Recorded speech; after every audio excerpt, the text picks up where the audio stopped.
Assalamualaikum warahmatullahi wabarakatuh.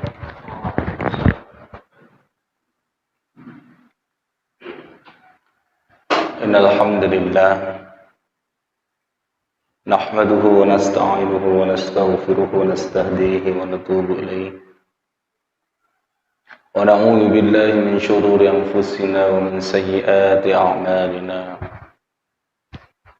من يهده الله فهو المهتد ومن يضلل فلن تجد له وليا مرشدا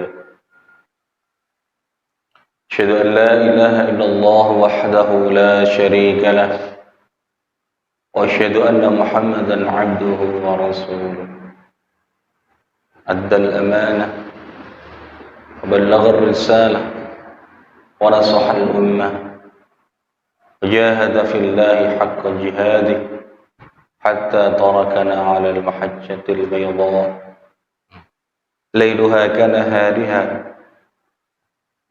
لا يزيغ عنها إلا هالك. اللهم صل وسلم وبارك على نبينا وشفيعنا محمد وعلى آله وصحبه أجمعين. أما بعد.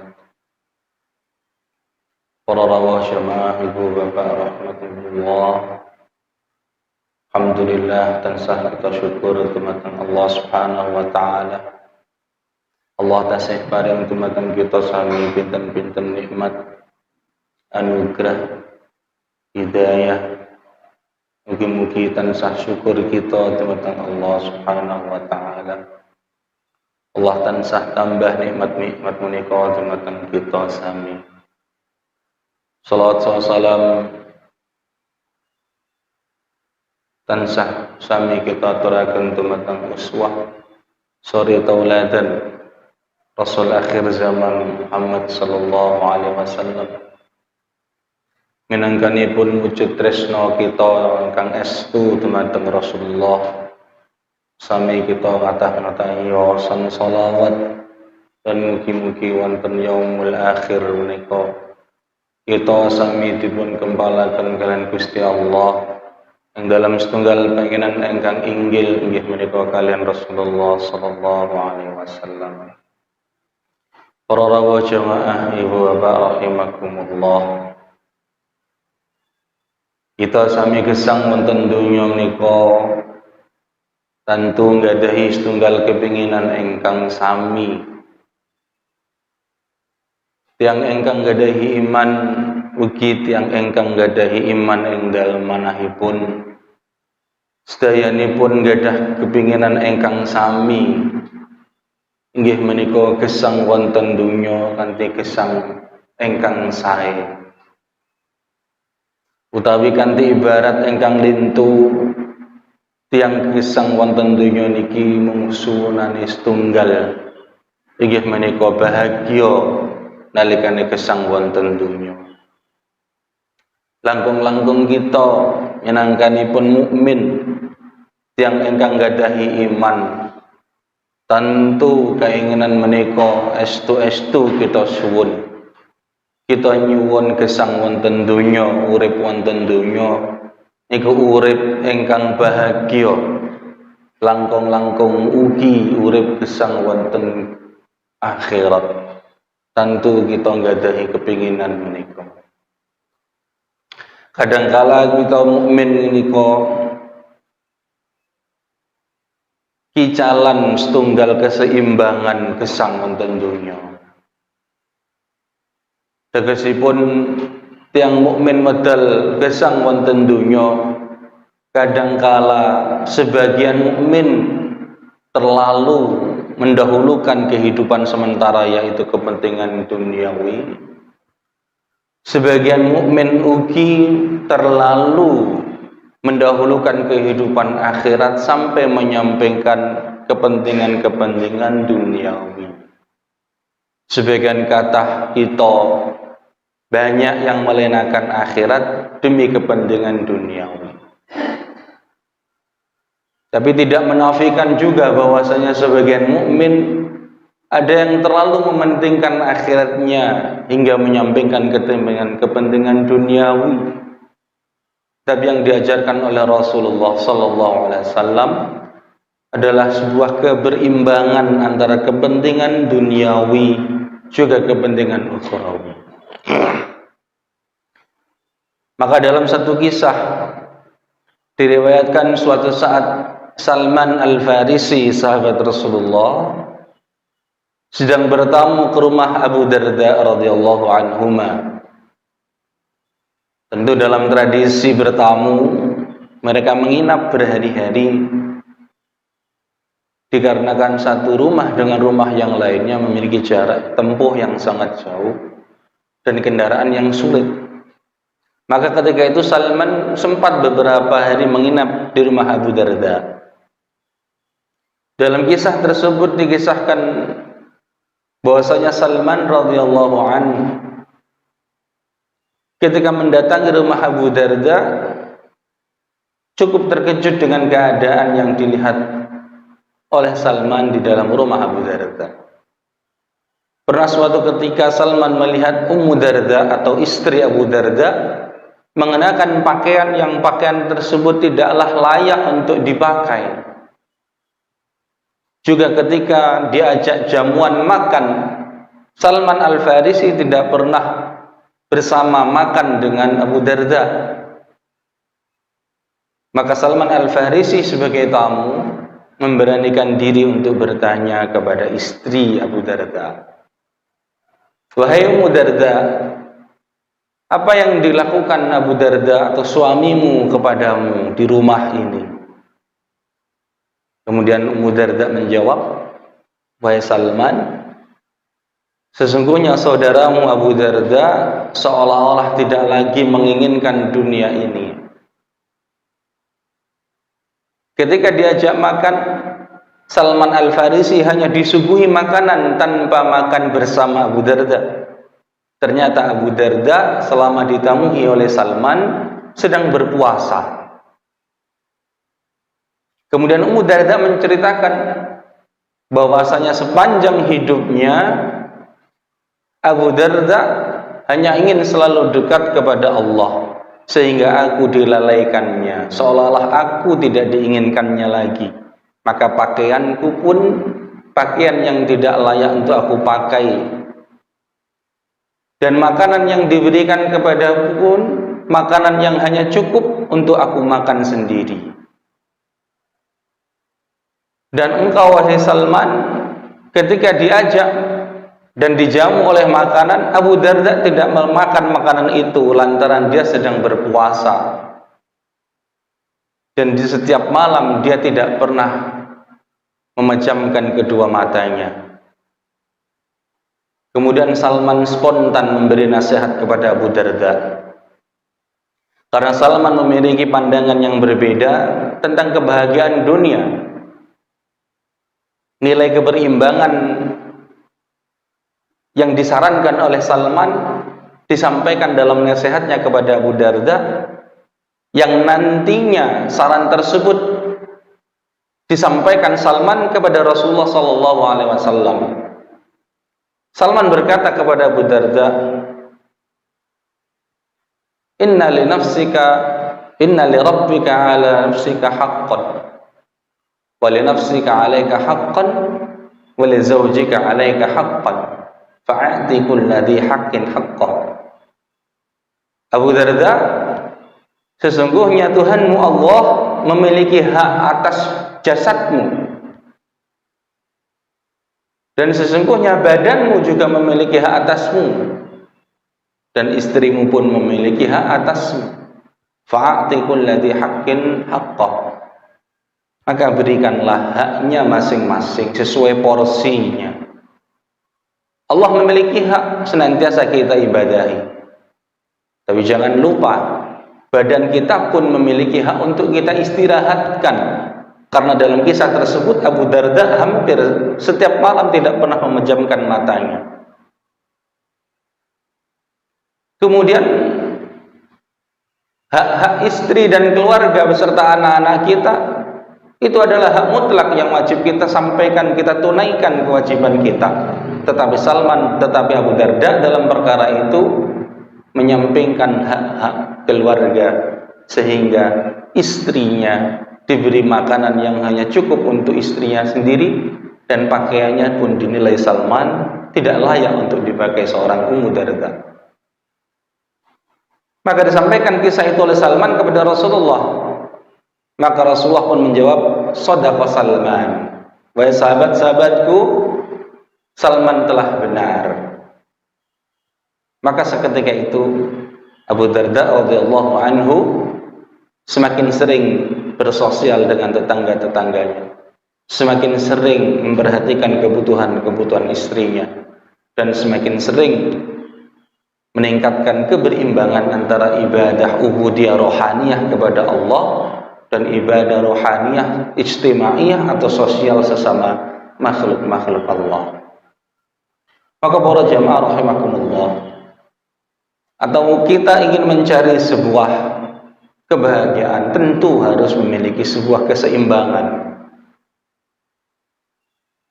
Jangan mengira kebahagiaan hanyalah senantiasa beribadah dengan menyampingkan muamalah sesama manusia saja.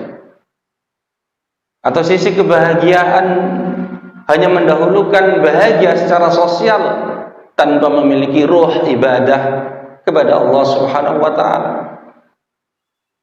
Tentu kalaulah keduanya kita gabungkan menjadi satu, maka utuhlah kebahagiaan seorang mukmin. Sebagian manusia pula memandang bahwasanya kebahagiaan itu adalah sifatnya sesuatu yang material semata. Tapi nyata-nyatanya materi pun tidak mampu membahagiakan hidup seseorang muslim atau seseorang pada umumnya. Kalau bahagia ukurannya jabatan atau pangkat di mata atasan atau di mata masyarakat yang lain, mungkin Fir'aun orang yang paling bahagia di dunia, nyatanya tidak, Allah hinakan serendah-rendahnya. Atau kalau mungkin harta, mungkin Qarun orang yang paling berharga dan bahagia hidupnya di dunia, tapi Allah tenggelamkan bersama hartanya. Atau kalau kita memiliki teman-teman, kolega, pengawal-pengawal berbadan tinggi besar, kita dihormati dan ditakuti oleh banyak orang, mungkin sebagian mata memandang itulah kebahagiaan. Kalau demikian, mungkin Haman, komandan pasukan Fir'aun, orang yang paling bahagia. Namun nyatanya tidaklah demikian. Maka Rasulullah SAW mengajarkan kepada kita bahwasanya bahagia itu adalah seperti yang diriwayatkan dalam sebuah riwayat, man asbaha minkum aminan fi sirbi mu'afan fi badani indahu qutu yaumih ka'annama hizat lahu dunya. Kebahagiaan yang dipandang manusia kadangkala rumit, bahkan mahal. Tapi dipandang Rasulullah, bahagia adalah sesuatu yang sangat sederhana. Dalam riwayat tersebut menyebutkan man asbaha minkum, siapa di antara kalian? Di antara kalian maknanya adalah, dalam riwayat tersebut adalah sahabat-sahabat Rasulullah, atau di zaman kita adalah mereka di antara kalian umatku atau orang-orang yang beriman. Maka model pertama seseorang ingin mencari kebahagiaan tentu adalah keimanan. Bagaimana mungkin iman membahagiakan hidup kita? Dengan contoh yang sangat sederhana, seseorang yang tertimpa musibah akan berbeda reaksinya ketika seseorang memiliki iman yang tebal dengan seseorang yang memiliki iman yang tipis kepada Allah. Seseorang yang memiliki iman yang tingkat tinggi, dalam keadaan apapun dia akan syukur dan sabar. Barangkali orang yang memiliki iman yang rendah, diuji, dicoba oleh Allah, dia akan senantiasa merasa bahwasanya dirinya lah orang yang paling sedih di dunia. Dengan demikian, dia pun kehilangan kebahagiaan. Maka tentu syarat mutlak pertama seseorang memiliki kebahagiaan dunia adalah seseorang yang memiliki iman kepada Allah dan Rasulullah sallallahu alaihi wasallam. Kemudian dilanjutkan dalam riwayat tersebut, aminan fi sirbi. Seseorang yang memiliki iman kemudian dia merasa aman pada dirinya dan seluruh keluarganya. Jadi kunci bahagia yang kedua adalah rasa aman yang Allah tancapkan dalam hati kita. Seorang anak kecil dalam sebuah literatur Arab kuno pernah ditanya, qila lis-sabi mal amn? Qala hidha'u abi amama al-bab. Seorang anak kecil pernah ditanya dalam sebuah literasi Arab, rasa aman itu apa? Si anak kecil dengan jujur dan lugunya menjawab, aman itu kalau ada alas sepatu berupa sandal, alas kaki berupa sandal atau sepatu, aku lihat di depan pintu rumahku. Alas sepatu bapakku di depan pintu rumahku. Boleh jadi anak kecil tersebut sedang tidak bersama ayahnya. Boleh jadi pula anak kecil tersebut sedang tidak melihat ayahnya, tetapi hanya melihat sepatu atau sandal atau secara umum alas kaki ayahnya di depan pintu. Anak kecil tersebut merasakan sesuatu yang aman. Maka intinya rasa aman akan tercapai ketika seseorang dalam kondisi yang nyaman. Maka hati seseorang yang nyaman pasti akan datang kepadanya rasa aman. Tentu kalau yang diajarkan oleh Allah, senantiasa kita berzikir kepada Allah, hati kita nyaman, tentram, maka secara otomatis rasa aman pun akan datang kepada kita. Ala bidzikrillahi tatmainnul qulub. Dan alhamdulillah kita hidup di tempat yang jauh dari segala bentuk ancaman yang mengancam nyawa, yang mengancam harta, yang mengancam darah dan kehormatan kita, yang mengancam akal dan akidah kita. Meskipun beberapa waktu lalu Allah datangkan takdir kepada kita secara bersamaan dalam waktu kurun yang cepat, sebagian saudara-saudara kita telah Allah ambil dalam wabah yang telah berlalu. Tapi secara umum kita mendapatkan rasa aman itu seluruhnya dari Allah, maka kebahagiaan telah kita dapatkan.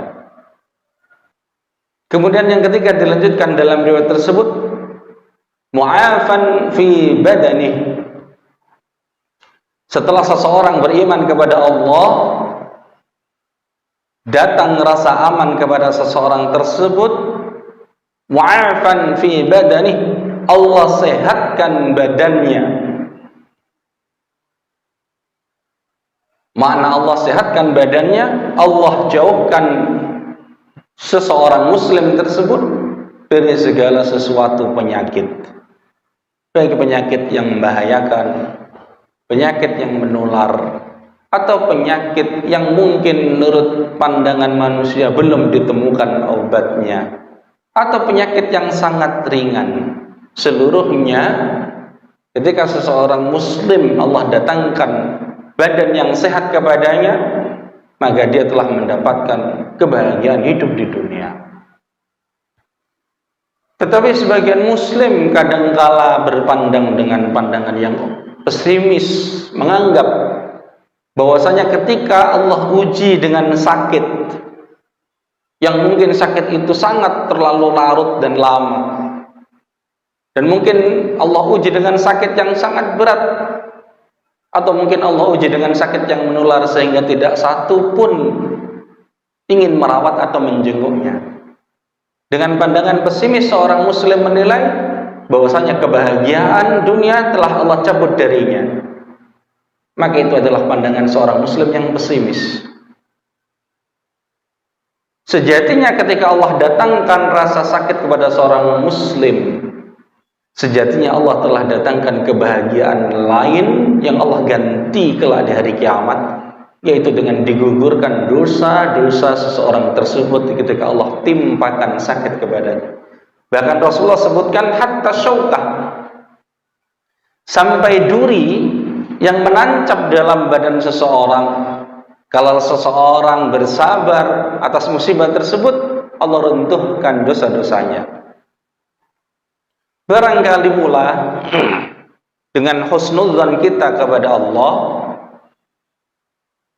ibadah kita, sholat kita, sedekah, amal, infak kita, berbuat baik kepada orang tua kita, hormat kepada orang tua, mencintai anak-anak kecil, menyantuni anak-anak yatim, barangkali seluruhnya belum mampu menggugurkan dosa-dosa kita kelak di hadapan Allah. Maka Allah datangkan sakit tersebut. Dengan cara itulah Allah ingin menggugurkan dosa-dosa kita, sehingga kelak di hadapan Allah dengan berpasrah diri dan bersabar kepada Allah, seluruh dosa-dosa kita telah Allah hanguskan dengan sakit-sakit kita. Maka inti kebahagiaan tersebut adalah inti daripada kebahagiaan dunia. Seorang telah beriman, kemudian Allah datangkan rasa aman, kemudian Allah sehatkan badan seseorang.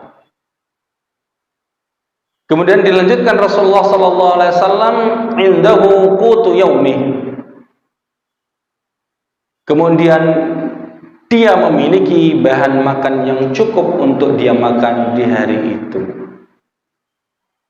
Maka kuncinya sangat sederhana. Bahagia itu perkara yang mudah dan sederhana. Memiliki makan yang cukup kita makan untuk hari ini, itulah sebuah kebahagiaan. Jadi kalau seseorang yang memiliki makanan yang lebih, tentu logisnya dia mendapatkan kebahagiaan yang lebih. Tapi Rasulullah SAW hanya mencontohkan dengan contoh yang sangat mudah untuk meraih kebahagiaan, yaitu cukup memiliki bahan makanan yang kita makan pada hari itu. Itulah sumber-sumber kebahagiaan hidup seorang muslim. Para jamaah rahimakumullah, kalaulah kita meneladani Rasulullah SAW, anggap saja sebagian singkat kisah Rasulullah yang kita kenal di masa-masa genting Rasulullah, bahkan di masa-masa peperangan telah usai dan kaum muslimin sudah mendapatkan banyak kemenangan. Apa yang terjadi dengan Rasulullah SAW dan para sahabatnya? Suatu kisah dikisahkan ketika Rasulullah awal-awal hijrah ke kota Madinah. Salah seorang sahabat dalam kondisi yang lapar, kemudian mengetuk salah satu pintu sahabat yang lain. Sahabat lain tersebut pun merasakan lapar karena beberapa hari belum makan makanan. Maka dua orang sahabat tersebut mengetuk pintu sahabat yang lain. Keadaan pun sama, sahabat tersebut pun dalam keadaan lapar. Maka bersepakatlah tiga sahabat ini untuk mengetuk pintu Rasulullah, berharap ada makanan di rumah Rasulullah. Yang terjadi, Rasulullah pun berhari-hari belum makan makanan apapun. Sehingga bersepakat Rasulullah dan sebagian sahabatnya untuk mendatangi rumah Abu Ayyub Al-Ansari.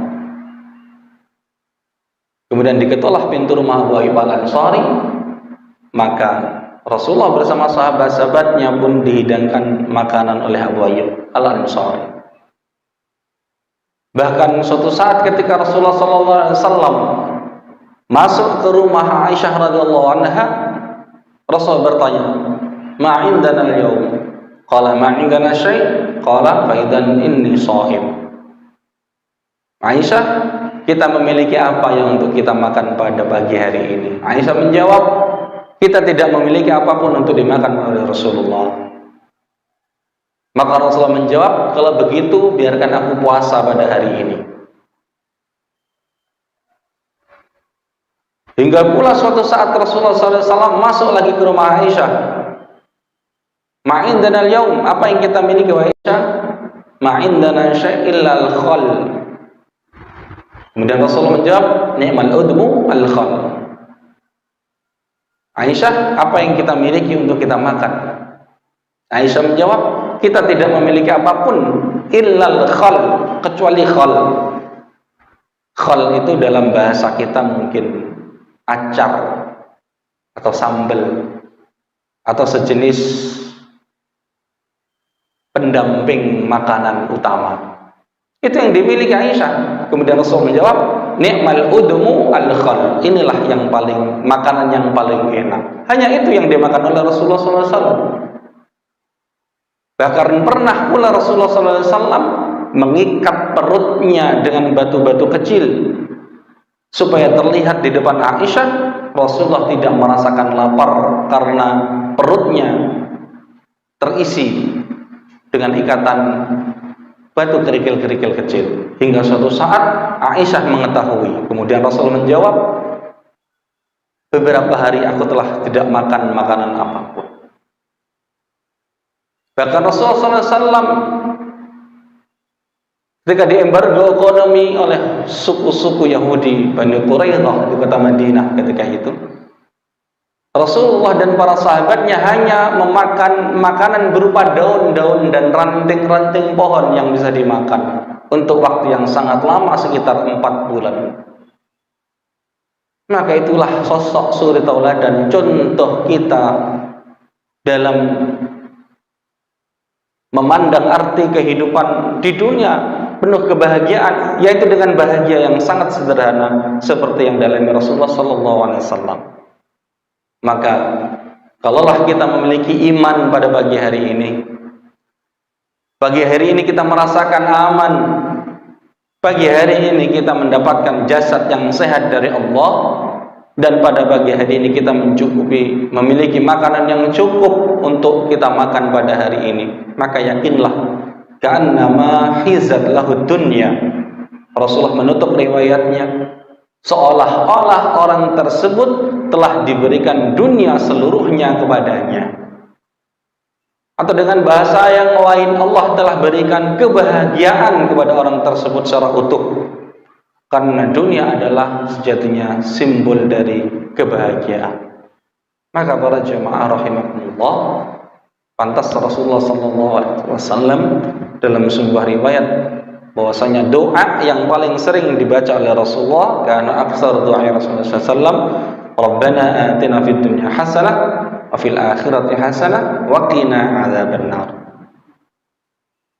Doa yang paling sering diucap Rasulullah adalah doa Rabbana atina, ya Allah, berikan kepada kami kehidupan dunia ini dengan kehidupan yang baik, dan berikan kepada kami kehidupan akhirat dengan kehidupan yang baik. Maka kehidupan yang baik itulah inti kebahagiaan seorang muslim. Lantas kebahagiaan seorang muslim hidup di akhirat hanya satu, kata Rasulullah, wa qina adzabannar. Jagalah kami ya Allah, selamatkanlah kami ya Allah dari siksa api neraka. Maka selamat dari neraka dengan keadaan seperti apapun adalah inti kehidupan baik bagi seorang muslim kelak di akhirat. Mudah-mudahan Allah senantiasa datangkan kebaikan-kebaikan kehidupan di dunia kepada kita, juga pula kelak Allah datangkan kebaikan-kebaikan hidup di akhirat, tentu dengan mendapatkan kenikmatan yang tinggi di sisi Rasulullah, di tempat yang tertinggi bersama Rasulullah sallallahu alaihi wasallam. Mudah-mudahan jadi ilmu yang manfaat, dan mudah-mudahan menjadi motivasi kita untuk menggapai kebahagiaan yang sangat sederhana yang dikisahkan dalam kisah-kisah Rasulullah sallallahu alaihi wasallam. Amin.